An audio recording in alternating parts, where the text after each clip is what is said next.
a quick car compared to most of the stuff that was on the road, especially out of the box from the factory. Oh, yeah. They used to have the top vehicle shootouts. You know, they'd always throw the NSX in. I don't know why. Like, it handled quite well, but it had an Accord engine in the back. It was only, I think the first gens had like 230 horse. They didn't make it 270 till halfway through.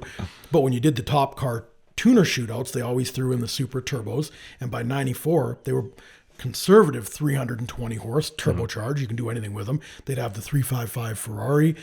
They'd maybe throw a Diablo in there, but then you had your Vets up in the 340 horse, your Viper that started the horsepower wars, first car with 400 horse from the factory. So to throw the Porsche in there, that was still quite pricey because a Viper back in the day, Mac, what were they? They were about 60 US. Yeah, they weren't a ton. Yeah. So you think to go and drop 109 on something that didn't have a Ferrari or Lambo badge in 94 coming out of a recession, that was a big dollar value. Well, Porsche also had a pretty solid reputation because they beat out the F40 with the 959 by having I think it did 1 mile an hour faster than the F40. Yeah.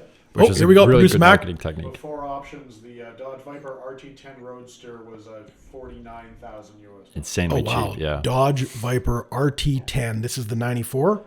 Was 40. 93. 93 was one's 44,900. 49,000 US dollars. So not even $50,000. And it, again, you got 100 more horse than the Porsche. But you were going to die. Oh, yeah. No, yeah. The Vipers were next to impossible to drive. Let's be completely honest. But man, they look good in a quarter mile. Or when Dan Archer was driving them in the World GT Championship Series. I just watched a documentary on that GT1 racing last night. The Vipers just dominated for like 5 years. Oh, yeah. It wasn't even close. It was nuts. Like the C7 or the C6R and then the C7R, dynamite cars. They could not keep up with the Vipers.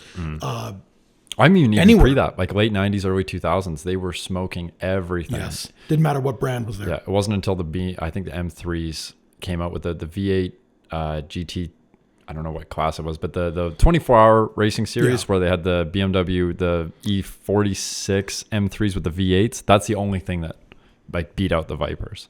Oh, and then, but when the C7R came out under Ron Fellows, he just cleaned up. It was pretty crazy. But yeah, the Vipers dominated for, I bet you it was 7 years in all the endurance racing. It's crazy. And they had so many rules and regulations that tried to stomp them out in the way they eventually, actually the crazy one was in their last season, they set a displacement requirement. They said it couldn't be over like 6 liters. And they did that on purpose. So you know what they did? They blocked off the front 2 cylinders and turned it into a 6-liter V8. Hey, and they do what you got to do. It was crazy. Or a 6.2 liter V8. And then I think they still came in third or something, which is hilarious. Yeah. We didn't even take weight out of the car. We just didn't fire 2 of the cylinders. Yeah. It's funny what you'll do for racing because Dodge followed all the rules. Yep. They when they originally did their car, they had enough cars from homologation. Yep. They just basically took a car. And don't get me wrong, I am not a Dodge fan. No. But credit where it's due. When you can dominate the world and they have to change the rules so you stop winning. Yeah, that's pretty good. It's a good testament.